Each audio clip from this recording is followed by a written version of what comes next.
আমরা অত্যন্ত দুঃখের সঙ্গে জানাচ্ছি যে বাংলাদেশের মানুষের সবচেয়ে প্রিয় রাজনৈতিক ব্যক্তিত্ব বেগম খালেদা জিয়া আর নেই। তিনবারের প্রধানমন্ত্রী ও বিএনপি চেয়ারপারসন কিছুক্ষণ আগে রাজধানীর এভার কেয়ার হাসপাতালে চিকিৎসাধীন অবস্থায় চিরবিদায় নিয়েছেন।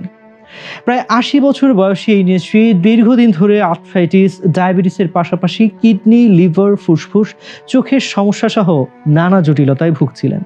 গত জানুয়ারি মাসে উন্নত চিকিৎসার জন্য লন্ডনে গিয়েছিলেন খালেদা জিয়া। সেখানে ১১৭ দিন চিকিৎসা শেষে ৬ মে তিনি দেশে ফেরেন। এরপর শারীরিক নানা জটিলতায় তাকে বেশ কয়েকবার হাসপাতালে যেতে হয়েছে।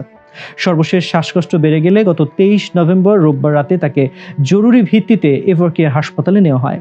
পরীক্ষা নিরীক্ষায় ফুসফুসের সংক্রমণ ধরা পড়ায় হাসপাতালে ভর্তি করা হয়। এরপর অবস্থার অবনতি হলে তাকে হাসপাতালের কেবিন থেকে করোনারি কেয়ার ইউনিটে স্থানান্তর করা হয়। সেখানে মেডিকেল বোর্ডের দেশি বিদেশি বিশেষজ্ঞ চিকিৎসকদের তত্ত্বাবধানে সাবেক এই প্রধানমন্ত্রীর চিকিৎসা চলছিল। তবে সব প্রচেষ্টা ব্যর্থ করে দিয়ে চিরবিদায় নিলেন খালেদা জিয়া। বেগম খালেদা জিয়ার জন্ম নাম খালেদা খানম পুতুল। তিনি ১৯৪৫ সালের ১৫ আগস্ট দিনাজপুরে জন্মগ্রহণ করেন। ৩ বোন এবং ২ ভাইয়ের মধ্যে তিনি তৃতীয়। ভাইয়েরা সবার ছোট। তার পিতামহ হাজী সালামত আলী, মাতামহ জলপাইগুড়ির তোয়াবুর রহমান, বাবা জনাব ইস্কান্দর মজুমদার এবং মা বেগম তৈয়বা মজুমদার। বেগম খালেদা জিয়ার আদি পৈতৃক নিবাস ফেনী জেলার ফুলগাজী উপজেলার শ্রীপুর গ্রামের মজুমদার বাড়ি। বাবা জনাব ইস্কান্দর মজুমদার ছিলেন একজন ব্যবসায়ী। ইস্কান্দর মজুমদার ১৯১৯ সালে ফেনী থেকে জলপাইগুড়ি যান। বোনের বাসায় থেকে ম্যাট্রিক পাশ করেন এবং পরে চা ব্যবসায়ে জড়িত হন। ১৯৩৭ সালে জলপাইগুড়িতে বিয়ে করেন। জলপাইগুড়ির নয়াবস্তি এলাকায় ১৯৪৭ সাল পর্যন্ত বসবাস করেন এবং ১৯৮৪ সালে ১৫ নভেম্বর মৃত্যুবরণ করেন। মা বেগম তৈয়বা মজুমদার ছিলেন একান্তভাবে একজন গৃহিণী। তিনি বেগম খালেদা জিয়ার সঙ্গেই থাকতেন। খালেদা ৫ বছর বয়সে দিনাজপুরের মিশন স্কুলে ভর্তি হন। এরপর তিনি দিনাজপুর সরকারি বালিকা উচ্চ বিদ্যালয় থেকে ১৯৬০ সালে ম্যাট্রিকুলেশন পাশ করেন।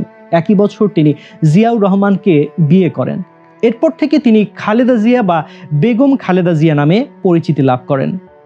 তিনি স্বামীর সাথে পশ্চিম পাকিস্তানে বসবাসের পূর্বে ১৯৬৫ সাল পর্যন্ত দিনাজপুরের সুরেন্দ্রনাথ কলেজে পড়াশোনা করেন।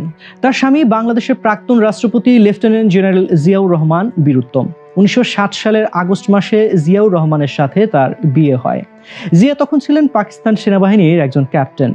ডিএফআই এর কর্মকর্তা রূপে তখন দিনাজপুরে কর্মরত ছিলেন। তার এক ভাই মেজর অবসরপ্রাপ্ত সাইদ ইস্কান্দার বাংলাদেশ জাতীয়তাবাদী দল থেকে ফেনী ১ আসনে নির্বাচিত সংসদ সদস্য ছিলেন। তার ২ ছেলের মধ্যে বড় তারেক রহমান বাংলাদেশ জাতীয়তাবাদী দলের ভারপ্রাপ্ত চেয়ারম্যান। তার কনিষ্ঠ ছেলে আরাফাত রহমান কোকো ২০১৫ সালের ২৪ জানুয়ারি মালয়েশিয়ার ইউনিভার্সিটি মালায়া হাসপাতালে হৃদযন্ত্রের ক্রিয়া বন্ধ হয়ে মারা যান। আরাফাত রহমান একজন ব্যবসায়ী ছাড়াও বাংলাদেশ ক্রিকেট বোর্ড ও সিটি ক্লাবের সাথে যুক্ত ছিলেন। ১৯৬৫ সালে খালেদা জিয়ার স্বামীর সাথে পশ্চিম পাকিস্তানে যান। ১৯৬৯ সালের মার্চ পর্যন্ত করাচিতে স্বামীর সাথে ছিলেন। এরপর ঢাকায় চলে আসেন।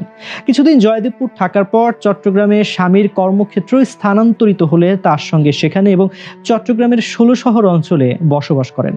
মুক্তিযুদ্ধের প্রারম্ভকালে খালেদা জিয়া কিছুদিন আত্মগোপনে থাকার পর ১৬ মে নৌপথে ঢাকায় চলে আসেন। বড় বোন খুরশিদ জাহানের বাসায় ১৭ জুন পর্যন্ত থাকেন। ১৯৭১ সালের ১৫ ডিসেম্বর পর্যন্ত তিনি ঢাকা ক্যান্টনমেন্টে পাকিস্তান সেনাবাহিনীর মেজর জেনারেল জামশেদের অধীনে বন্দী ছিলেন। ১৬ ডিসেম্বর বাংলাদেশ স্বাধীন হলে তিনি মুক্তি পান। রাজনীতিতে আসার আগ পর্যন্ত বেগম জিয়া একজন সাধারণ গৃহবধূ ছিলেন। মূলত ২ পুত্রকে লালন পালন ও ঘরের কাজ করেই সময় কাটাতেন। জিয়াউর রহমান বাংলাদেশের রাষ্ট্রপতি থাকাকালীনও রাজনীতিতে বেগম জিয়ার উপস্থিতি ছিল না।